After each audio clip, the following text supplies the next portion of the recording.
चंद्रदेव महतो जी।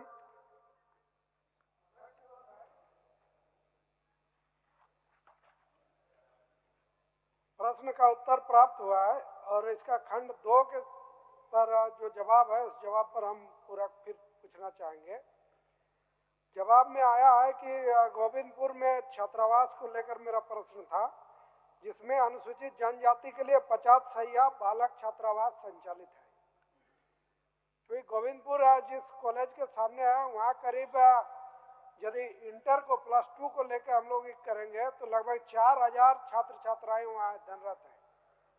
उन 4000 में मात्र 50 अनुसूचित जनजाति बालक के लिए है और जहाँ पर छात्रावास है वहाँ पर जमीन उपलब्ध है, ये स्वीकारात्मक जवाब भी है, जिसमें मेरा जानना था कि क्या वहाँ नया छात्रावास बनाने का ही है। उस पर जवाब जो आया है कि उपायुक्त के अध्यक्षता में गठित समिति की अनुशंसा के आलोक में किया जाना है।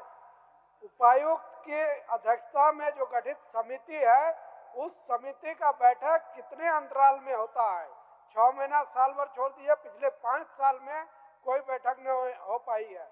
क्या बैठक कराने का कोई नियम अंतराल निश्चित है? बैठक होगी और छात्रावास बनेगा? माननीय मंत्री जी। जी अध्यक्ष महोदय, बैठक कराने का कोई नियम या समय अवधि नहीं है।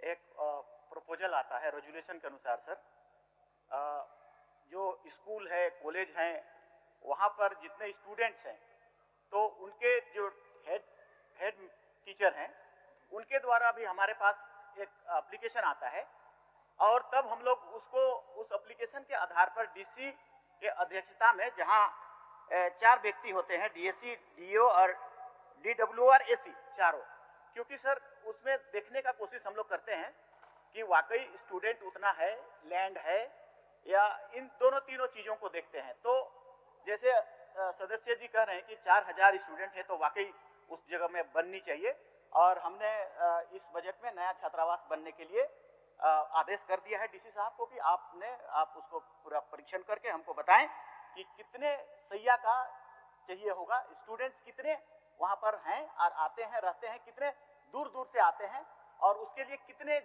हॉस्टल्स की जरूरत पड़ेगी, कितने शैय्या की जरूरत पड़ेगी, कितना बेड का जरूरत पड़ेगा, हमने आदेश कर दिया है उसको।